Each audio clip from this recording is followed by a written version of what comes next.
año mueren mis valedores y con el año se va muriendo uno de los sexenios más ingratos en la historia reciente del país.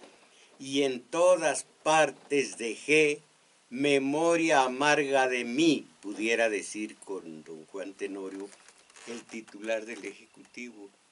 Y en todas partes que fui, dejé memoria amarga de mí. Perdón, leí mal. Y en todas partes dejé memoria amarga de mí.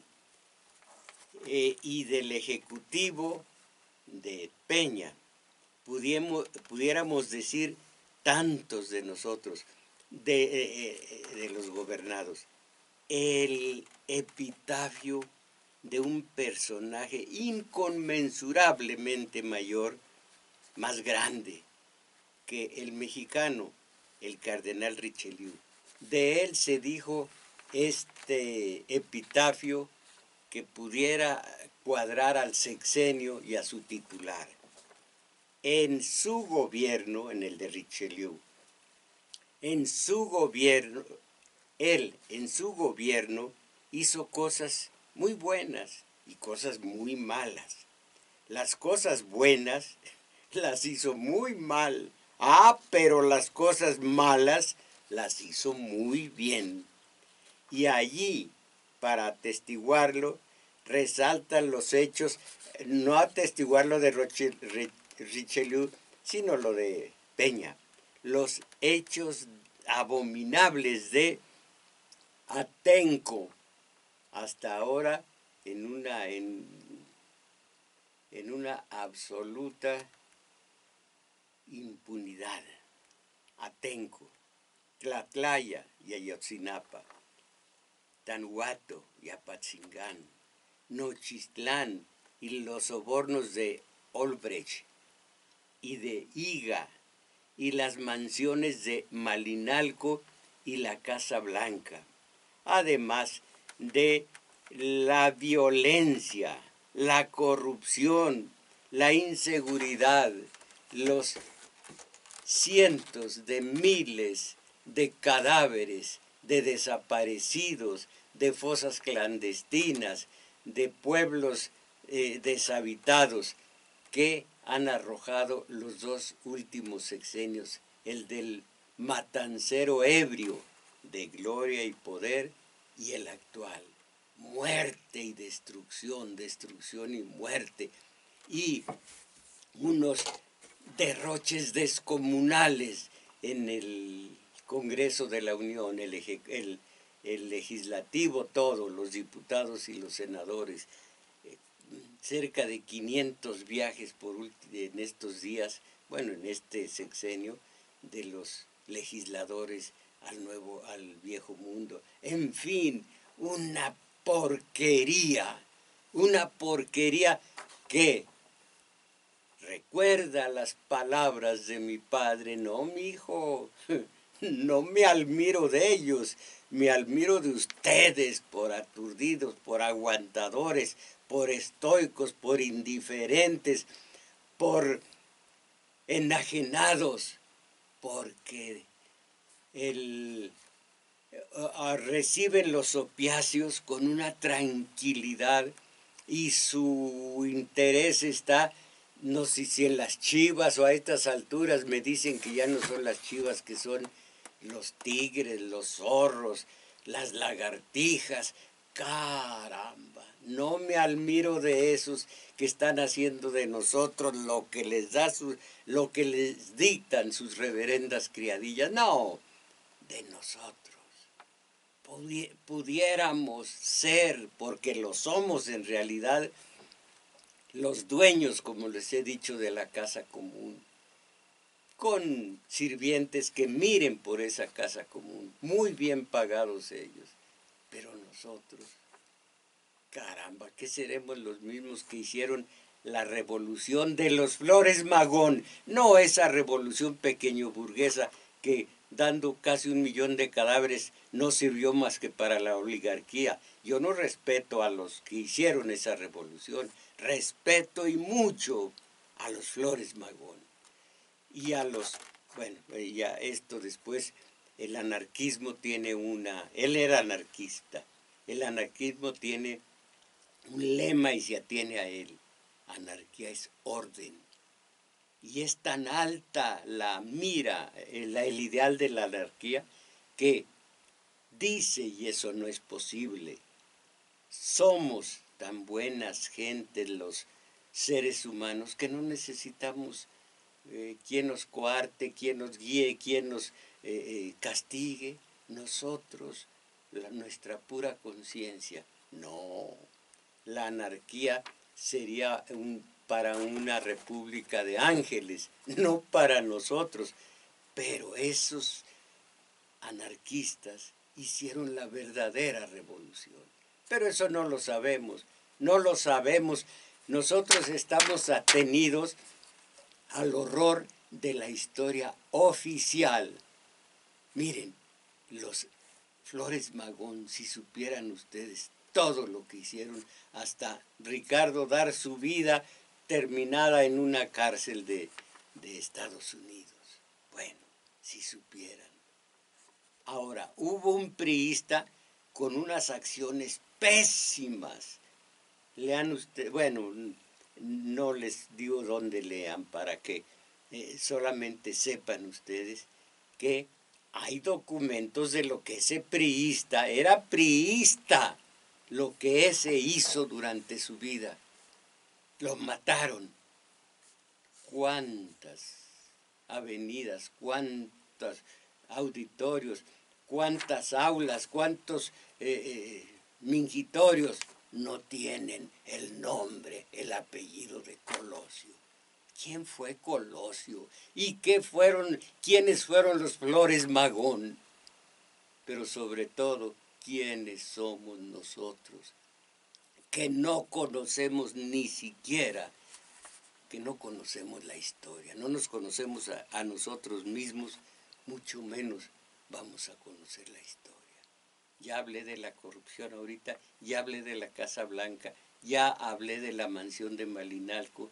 Creo que no he hablado de los terrenos rústicos que confiesan tener estos del poder político, terrenos rústicos, enclavados en campos de golf, en Estapan de la Sal y demás. Y nosotros, repito, y nosotros ¿ustedes qué opinan sobre esto? En ausencia, una vez más, ausencia de la compañera Isabel Macías, tengo aquí los documentos en los que me voy a basar para invitar a ustedes a que den su opinión por teléfono. Ya está aquí Carlos Valencia, que puso este aparato que me está fisgoneando y que va a resultar en un video que ustedes pueden ver en, ¿cómo se llama? En estas señas de la computadora. Tomás Mojarro Oficial. Nunca digo mi nombre, me duele, algo no me gusta decirlo, pero pues hay que decirlo ahorita. Tomás Mojarro Oficial. Allí pueden ver ustedes este video. Como les digo, su autor es Carlos Valencia, que además nos está ayudando en el teléfono. Bueno, por los teléfonos 56 52 0. Ay, les estoy diciendo el mío. Ay, de veras que uno es sonso. Ahí va de nuevo el número de la zona metropolitana para que hablen. El que les empezaba a decir es el del centro de acopio del Valedor. Bueno, va 55 36 89 89. Repito, para la zona metropolitana. Resto del país, resto del mundo, restos del universo. Sí. Perdón. Aquí está. 01800 50 52 688. En todos los detalles muestro mi inteligencia.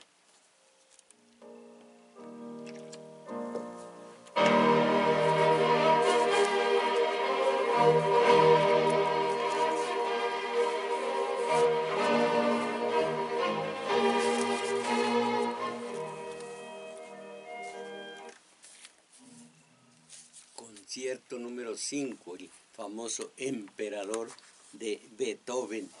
Miren, nos falló a todos el presente sexenio, como el anterior, como todos. Pero hasta a los propios socios,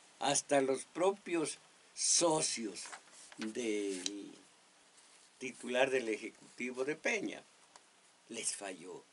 Leo a Ignacio Fariza, la mayor patronal mexicana, Coparmex, no está nada satisfecha con el cumplimiento de las promesas hechas por Enrique, aquí el resto aquí los apellidos, priista, a inicios del sexenio. El organismo empresarial cuyos afiliados representan casi la tercera parte del Producto Interno Bruto ha acusado al presidente de México de haber incumplido el 60% de las promesas hechas en la campaña electoral del 2012. ¿Y qué esperaban? Bueno, sigo leyendo. La crítica llega en un parteaguas para el país norteamericano, o sea, México, porque en el exterior México, así es geográficamente, parte de Norteamérica.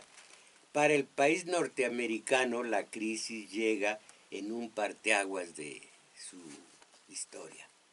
Con las elecciones presidenciales a la vuelta de la esquina y en plena precampaña electoral entre los contendientes en los comicios, Andrés Manuel López Obrador de Morena, un candidato que no cuenta con el favor de la mayoría de los empresarios, lidera, así dice, holgadamente los sondeos. Es claro, dice la Coparmex, que a 12 meses, 11, de que termine el sexenio, Peña permanecerá en el poder hasta el 1 de diciembre del 2018. No del 2018. Sí. Hay muchos y evidentes asuntos por concluir. Esto ha dicho Gustavo de Hoyos, presidente de la Coparmex. Y dice, agrega, para ilustrar lo anterior, basta decir que permanecen inconclusas y en algunos casos desatendidas las acciones necesarias para el cumplimiento de 106 de los 266 compromisos que el presidente firmó ante notario público durante la campaña presidencial del 2012. Esto significa que solo se han cumplido el 40% de dichos compromisos y que 6 de cada 10 promesas de gestión no han sido honradas en los hechos.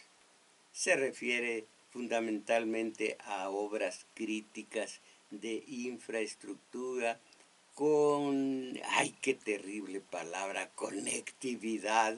Bueno, se refiere a lo que no ha cumplimentado y agrega, desafortunadamente, hay signos de que las prioridades de una buena parte de la estructura y recursos del Poder Ejecutivo se están enfocando, oigan esto, se están enfocando a la atención de la coyuntura electoral más que en robustecer las acciones y mejorar la eficiencia de gestión para cumplir con los compromisos, programas y metas de gobierno.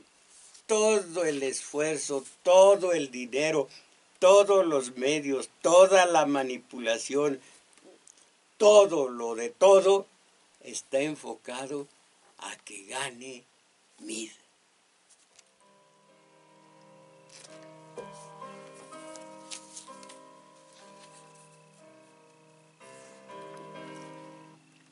A que gane Pepe Mid, le dice Ochoa Reza, el presidente del PRI.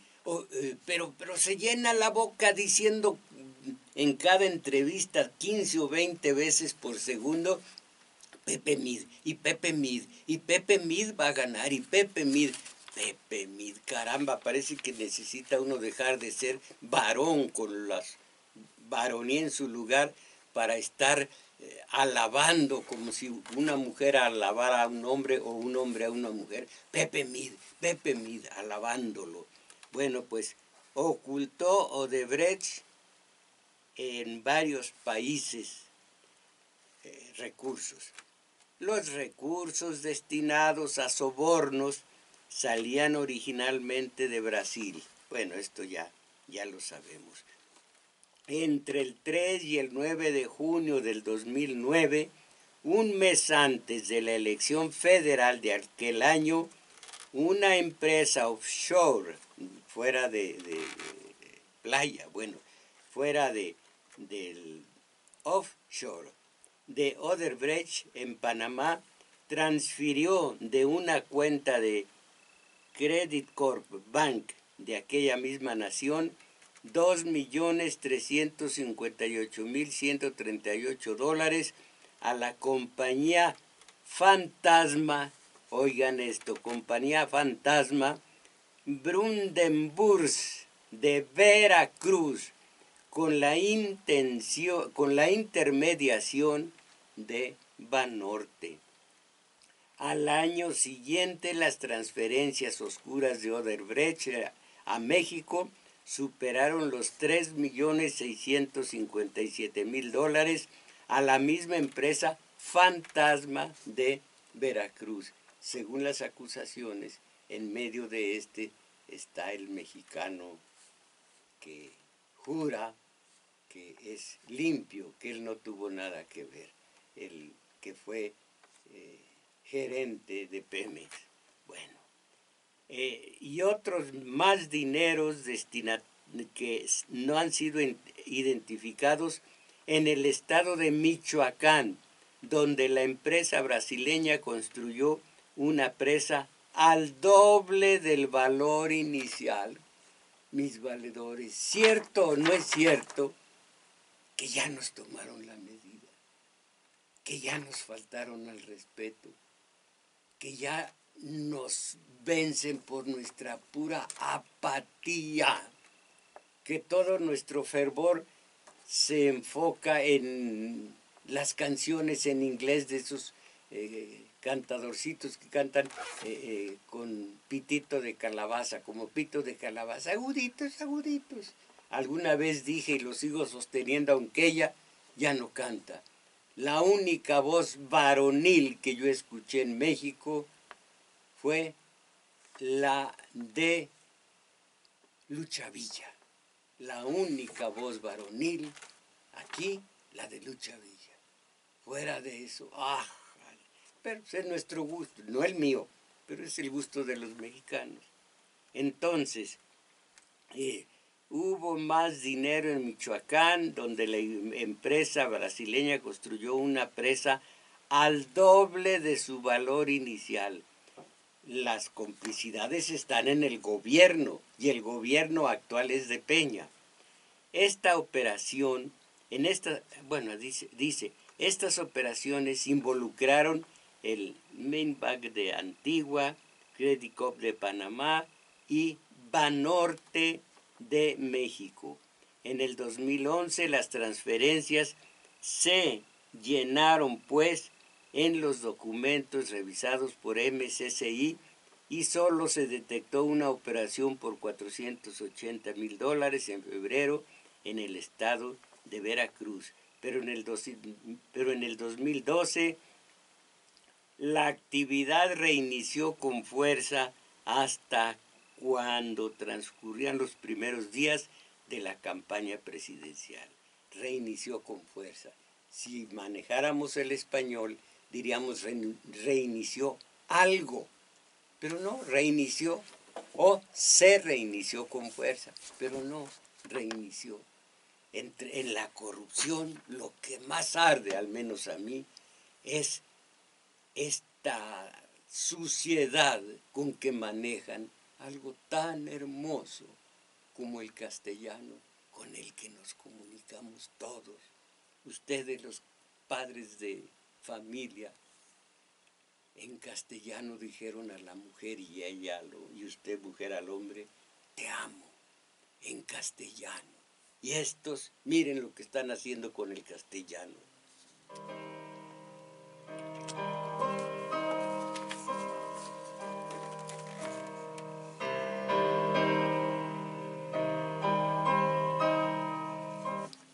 Ahora el problema, que no debería ser, es el reparto de tarjetas, como las de Monex, las que hicieron ganar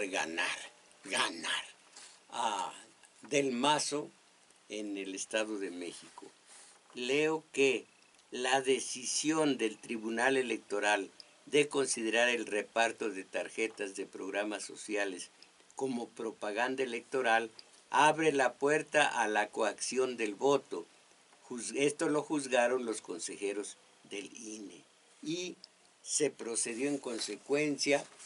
Se habló de... Bueno, sí, voy a leer un poquito más, creo que sí tengo tiempo. En septiembre el Consejo del INE incluyó en el artículo 143 del reglamento que el reparto de tarjetas, plásticos y trípticos que ofertaran un bien futuro a condición del triunfo de determinado candidato se consideraría un elemento de coacción al voto y que es delito previsto en la ley electoral. Ellos hacen sus leyes, ellos las cumplen o las dejan de cumplir, y ellos tienen para el gobierno, para el poder, la careta de que es un Estado de Derecho y respetan totalmente la ley. Así que el reparto de tarjetas no es legal, pero abre el TEPLF puerta al reparto de tarjetas. Caramba, todos ellos son el poder, deberíamos ser nosotros, pero todos ellos. Y ellos, como dice una compañera que fue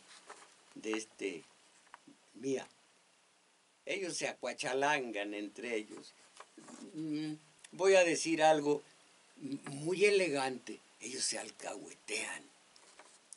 Abre la puerta al reparto de tarjetas. El Tribunal Electoral del Poder Judicial de la Federación abrió la puerta al reparto de tarjetas en los comicios de este año que comienza mañana. La Sala Superior determinó que el INE no está facultada para prohibir su reparto, por lo que ordenó cambiar dicha norma en el reglamento de fiscalización. Al resolver quejas del PRI y del Verde, los magistrados electorales por unanimidad ordenaron al INE realizar modificaciones para establecer que las erogaciones de los partidos por ese concepto se consideren meramente gastos de campaña a fin de determinar posibles rebases. De veras, no tienen y nosotros no tenemos. Por lo pronto, leo esto y digo, pues que no tendremos vergüenza, que no seremos varones y varonas, que no lo seremos, que de plano nos dejamos tomar la medida. Leo, a raíz del reparto de miles de tarjetas rosas por parte del PRI en Coahuila y el Estado de México, ¿cómo ven? A raíz del reparto de miles de tarjetas rosas por parte del PRI en Coahuila y el Estado de México, el Consejo General del INE reformó en septiembre su reglamento de fiscalización para impedir la entrega de tarjetas u otro tipo de propaganda, como plásticos, volantes y trípticos, que oferte en beneficio en virtud del triunfo de un determinado candidato. Ya había sucedido el trafique, ya la tranza se había consumado, ya estaba Del Mazo en el Estado de México y el priista en Coahuila, el otro priista. Y entonces, el árbitro electoral estableció en el artículo tal, del reglamento tal, que dichos gastos serían considerados, entre comillas, gastos sin objeto partidista. ¡Qué poca de ver! No, ya me está. Miren, tarjetas. Aquí sigue, pero me da vergüenza leer esto, que es el colmo del cinismo, de la corrupción, de el cubrirse las espaldas unos a otros. Demandan los opositores al PRI prohibir entrega de tarjetas. Y aquí está la nota del día de hoy domingo. Senadores de oposición exigieron al Tribunal Electoral Federal revisar su fallo que considera la entrega de tarjetas como propaganda electoral y urgieron a sancionarlo como delito. El Tribunal Electoral Federal defendió sus atribuciones para determinar si el reparto de tarjetas en tiempo de comicios viola la ley o no. Les digo que me da vergüenza. En ratos creo que me da la vergüenza que nos deberíamos repartir entre todos, pero pues más se me carga la mano a mí. Reparto de tarjetas rosa, repartos de tarjeta que llevaron al fraude del Estado de México y de Coahuila. Miren, hay un investigador benemérito de primer nivel, se llama Edgardo Buscaglia, es argentino. Se ha enfocado mucho a los asuntos de México y hablando de tarjetas, de Monex, escribió entre muchos otros ensayos, de Monex y de, ¿cómo se llama el otro? Petrobras en Brasil. Tomo lo que se refiere a Monex leyendo de lavado de dinero y corrupción política. Habla principalmente de Brasil y México. Entonces, el caso Monex en México magnifica, voy a decirlo desde antes. Estos dos casos, Monex y Petrobras, son representativos de la presente existencia de este tipo de redes políticas revueltas o envueltas en lavado de dinero. En ambos se denuncia que la corrupción de grupos políticos y empresarios tiene como fin predeterminar resultados electorales e incluía distintos tipos de fraudes, una situación frecuente en toda Iberoamérica. La diferencia entre Monex, oigan esto, la diferencia entre Monex y Petrobras es que en México las instituciones judiciales no han reaccionado adecuadamente y menos aún detenido a actores políticos, mientras que en Brasil sí. Esa es la diferencia, pequeñita. Tanto es así, bueno, aquí habla de cómo las autoridades brasileñas hicieron lo suyo. Entonces me salto páginas enteras. De acuerdo con investigaciones periodísticas, todo parece haber comenzado en una casa de bolsa, Monex, una de las instituciones financieras que utilizó en el 2012 el PRI y se dice que posiblemente gane el candidato del PRI. Les digo con toda honestidad y sin catastrofismos, mi único consuelo es que yo ya me voy a morir. Yo ya no voy a ver más indignidad. Ya no voy a ver más mexicanos agachados mirando el clásico pasecito a la red y a jovencitas en pantaletas, bailoteando al son de quebraditas y demás. No, por fortuna, no quiero morir. Yo nunca me voy a morir, nunca me voy a morir. Imito las palabras de Unamuno. Yo no me voy a morir. Voy a morir, la muerte me va a llevar consigo porque me quiere, pero no me voy a morir, no fumo, no tomo, no me desvelo, todo lo demás sí. Entonces, como bien, no me voy a morir, pero sí, por supuesto, estoy por morirme, no sé cuánto tiempo quede todavía en este mundo, pero ya tanta indignidad no la voy a presenciar en mis gentes. Yo eché todo mi periodismo a ustedes. Yo no tengo nada que ver con el poder, yo no tengo nada que ver con los López Dóriga y esos, yo no.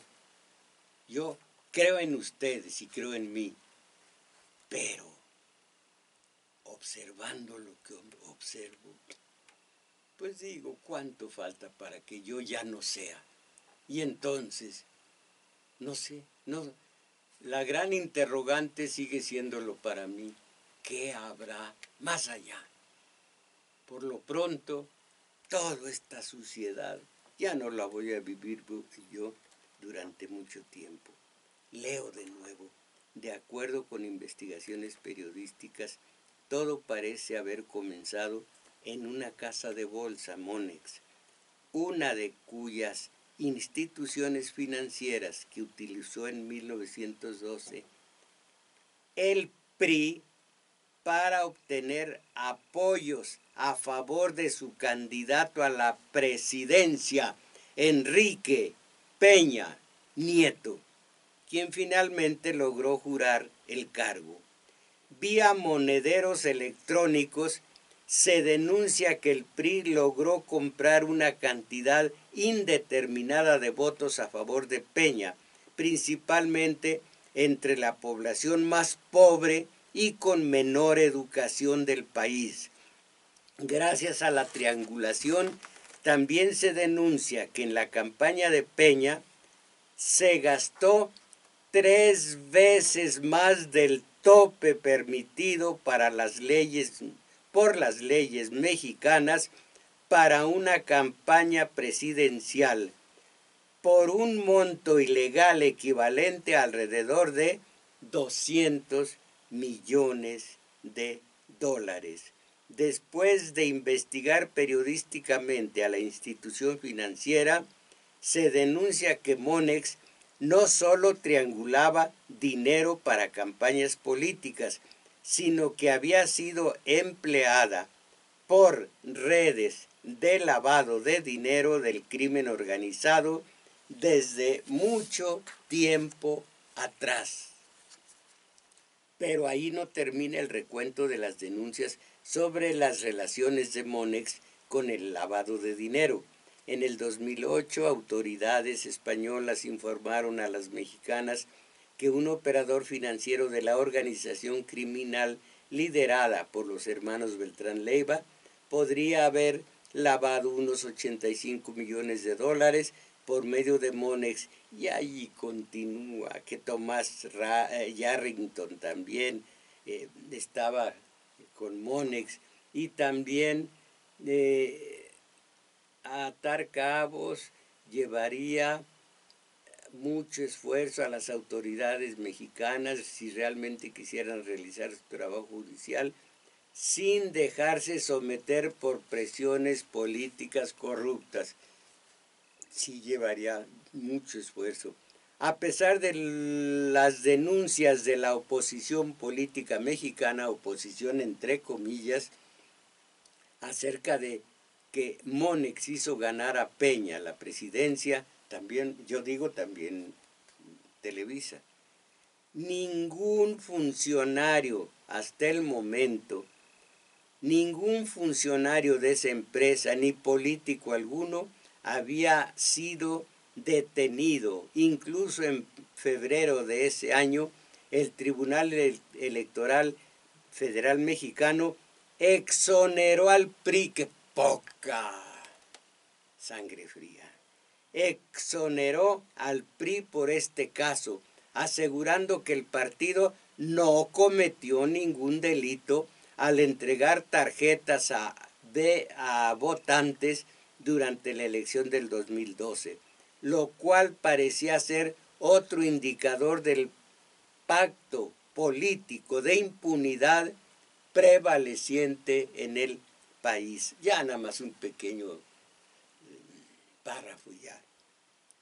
El patrón de fraude electoral y tributario, combinado con corrupción y sospecha de lavado, es más común de lo que creemos. Es común siempre en países con débiles instituciones de control patrimonial. Esto dice Edgardo Buscaglia. Y luego, miren, solo para que sepan ustedes en manos de quién están. No digo estamos porque yo tengo una pequeña malicia para no dejarme enredar, pero estamos en manos de los medios de acondicionamiento social. Por ejemplo, en manos de periódicos, en manos de radio comercial, en manos de periódicos en tercer lugar. Primero la tele, segundo la radio y tercero los medios. Bueno, noticia de hoy, dos noticias de hoy para que sepan a qué se van a tener de aquí en adelante con la figura carismática, imponente de Meade. Bueno, El Sol y tantos más. No, primero, Reforma. Vincula Financial Times a Meade con gasolinazo. Leo. Para convertirse en el próximo presidente de México, José Antonio Meade se debe ganar la confianza de los votantes después del gasolinazo de enero pasado, consideró el Financial Times. El señor Meade, dice el Financial, tiene mucho que superar. Tendrá que convencer a los votantes de que pueden confiar en él. En su pronóstico del Mundo para el 2018, el periódico dice que debe deslindar su imagen del gobierno del presidente Peña, si quiere ganar. Esta es una visión de la misma noticia. Y luego la del Sol. Meade, imparable. Predice Financial Times que Meade será presidente. La misma noticia. Todas las reservas con que dice el Financial Times que le aguardan, acerca de los peligros, las dificultades que le aguardan a Meade, y luego el triunfalismo del otro periódico. Imparable. Predice que el Financial Times que Meade será presidente. En manos de estos periódicos, de esta tele y de esta radio comercial, está el criterio de ustedes. 5 falacias de Meade, de Emilio Lezama. Muy rápidamente, falacia 1. No tiene ningún escándalo, según refiere Jorge Castañeda. Pues claro, porque es de la misma rodada. Falacia 1. No tiene ningún escándalo, según refiere Jorge Castañeda, aunque supongamos que él sea honesto en lo personal, su problema es la complicidad con los que no son honestos. Falacia 2. Ha sido un gran funcionario y luego, en la réplica, como secretario de Hacienda, fue el responsable del gasolinazo, del aumento a la canasta básica y la inflación más alta que México ha tenido en 8 años. El autor de esto es Meade. Falacia 3. Vale la pena porque él es honesto. Y luego, es irónico, los mismos que acusan a AMLO de corrupción por asociación defienden a Meade por el argumento contrario, siendo que es lo mismo. Es honesto a pesar de su entorno, que no lo es. De tal manera que lo que le acusan de lo mismo a uno y defienden al otro. Falacia 4. Está preparado. La preparación académica no garantiza nada. Ya no leo más. Falacia 5. Él no es como ellos. Su equipo de campaña es una réplica de este sexenio. El día que debía empezar la reconstrucción de las escuelas dañadas por el terremoto, el secretario de Educación abandonó esta área por una que considera más importante, la campaña de Meade. Y allí también en la campaña de Meade, miren si tendrá o no tendrá valor Meade, o si será o no será zorrocloco, como se decía allá. Tiene en su campaña a Virgilio Andrade. ¿Cómo la ven? Sí, quien exoneró de toda culpa a Peña por la Casa Blanca. Aquí tengo 3 líneas acerca de Meade. Les pido por favor recibamos con un aplauso cálido a José Antonio Meade. Dijo el secretario de Relaciones Exteriores Videgaray. Y luego, como no queriendo la cosa, le dijeron redes sociales. En redes sociales se lo dijeron. Los saldos de Meade son los siguientes. Deuda pública en el 2006, 169,000 millones de dólares. 2007, 412,000. Gasolina, 206,000. Luego 674. Luego en el 2017, 16,76. El gas LP, primero 181,46, después 390. Pobreza, 46 millones de mexicanos en un principio, después 53 millones. La inflación, primero 4,5, después 6,37. Esto es un saldo de lo que ocurrió en donde Meade fue el protagonista. Ahora, traten de entender las palabras de Meade, que son muy torcidonas, a ver si es cierto o no. Miren, número 1, los incrementos no deben asustar a los consumidores, dijo Meade Curibreña. Se deben a costos de producción, no al gobierno. Segundo, dijo, el aumento en el precio de las gasolinas no debe asustar a los consumidores mexicanos, porque con el nuevo esquema se divorciará el precio del petróleo de razones tributarias o políticas. Facilito. Y por último, dijo Pepe Meade, con el gasolinazo ganan el país, nuestros hijos y nuestros nietos.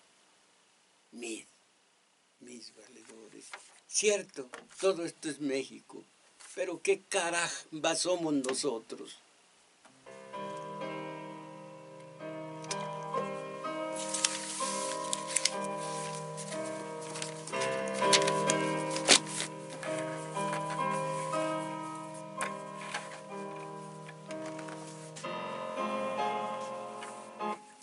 Gracias a un montón de libros, líderes, para ver de qué me perdí, líderes que acabo de recibir, pero mucho mejor para mí, recibí este libro de poemas que se llama al final de esta frase empezará la lluvia.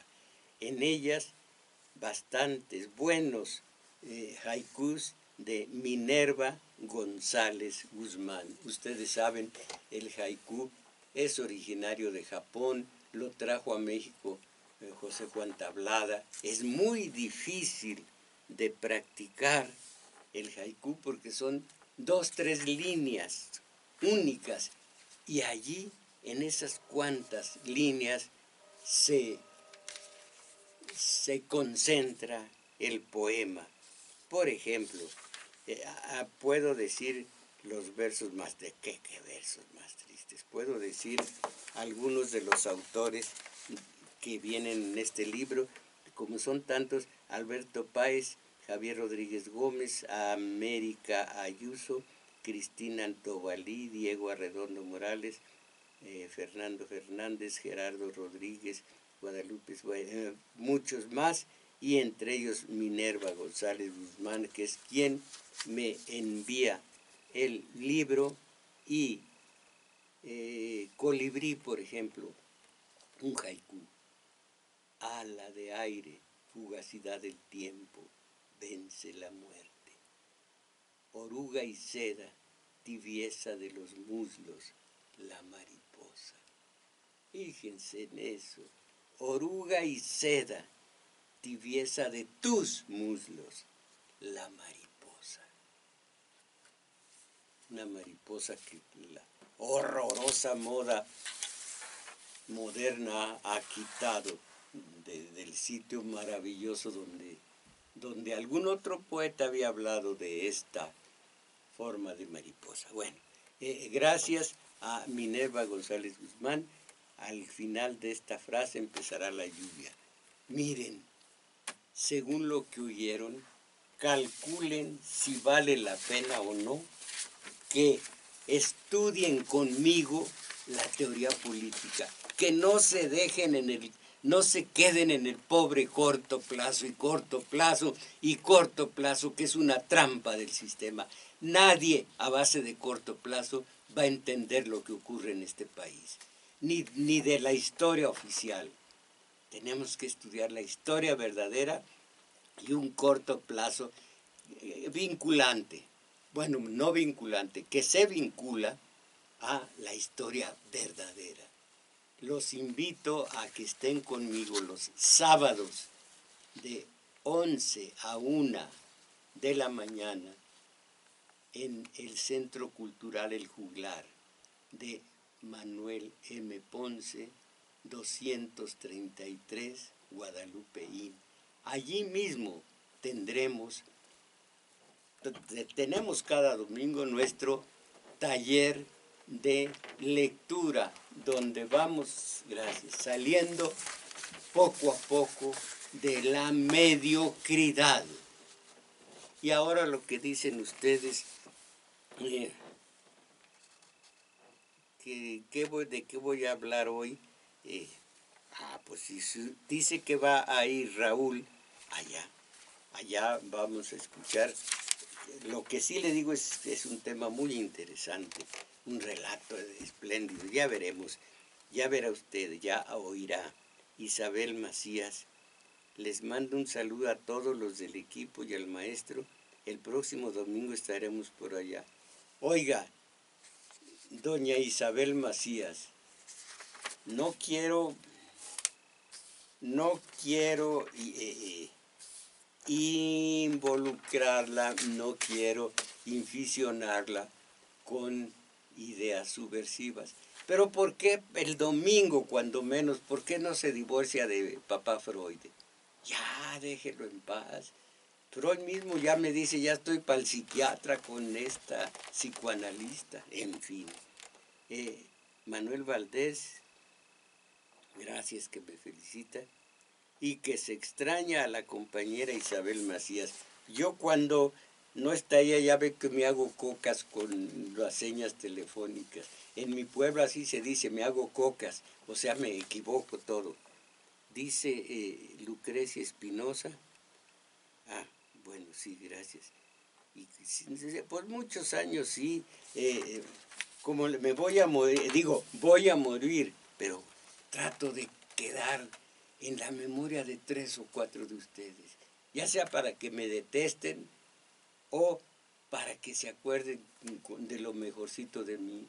Ah, porque el olvido. Ya ven lo que dice a propósito Becker. No me gusta mucho, pero que solo se quedan los muertos. Jorge Pérez, de Yautepec. El español es un dialecto, es un dialecto, es una mezcla de árabe, inglés, visigodo.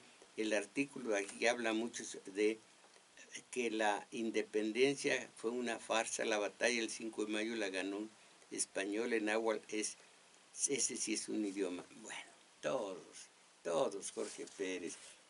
Lo demás es un dogma y un prejuicio. Arturo Montaño, de Pachuca, bueno, gracias. Ojalá. Sí, yo también trato de durar mucho, pero caramba, qué condiciones en este México que nosotros, 120 millones, hemos modelado así. Esos son poquitos, pero los dejamos que pongan aquí una Casa Blanca y allá en Malinalco una mansión, porque ellos no van a despreciar la oportunidad. Familia Macías, felicidades a usted, maestro, a Isabel y a su equipo. Gracias, familia Macías de Chimalhuacán, los quiero mucho. Sandra, no, ¿qué Sandra? Santos, hijos, qué mal andas. Santos Vandala, si las marchas, plantones y gritos del músculo de las masas no funcionan, entonces dígame la solución para acabar con estos políticos que junto con los militares nos tienen con una pata en el pescuezo. 40 y tantos años llevo ya repitiendo esto. Y ya era una realidad hasta que hubo una falla y derrumbó toda la pirámide, que no era pirámide en el sentido del liderazgo, sino pirámide en donde como pirámide de naipes. Falló uno y falló todo. Elizabeth Solórzano de Catepec, bueno, no programas grabados. Sí voy a estar, nada más por ustedes, Elizabeth Solórzano, no. Dígame nada más cuántos años quiere que siga aquí.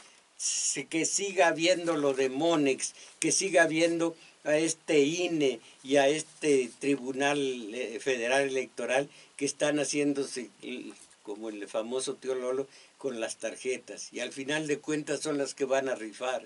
Y que si ese MID llega, primero, obvio que fue un cochupo monumental y segundo, yo no lo resisto. Ya les dije, y voy a escribir esto, encontré un lugar hermoso en el Mapamundi. Allá me voy a ir a vivir si gana el del PRI. Es en Guatemala. Miren, yo nunca, en 50 años, nunca he dicho una altisonancia. Nunca. No me gustan. Pero esta sincera altisonancia, así se llama el lugar y allá me voy a ir. Se llama Ingo, con che al principio. José Tapia, en los últimos 2 sexenios han masacrado bestialmente a miles de mexicanos y sigue la matanza de periodistas y el hallazgo de fosas clandestinas y sigue la impunidad. En lo que va del año, sí, ya, bueno, sí, gracias. Armando Alvarado, Gabriela Boite, Álvaro Mejía, Alfredo Encino, Fernando Luna Manjarres, Edviges Camacho, ay, pues ya todos los demás no puedo. Lástima. Entonces, fue todo por hoy. Vamos a empezar en los agradecimientos con Crescencio Suárez, el doble agradecimiento a su persona. Y en los teléfonos, Daniel Cruz y el propio Carlos Valencia que graba este video. Por lo demás, mis valedores. que no se hartan de este horroroso México actual que nosotros hacemos, a salir de esta mediocridad. Ánimo.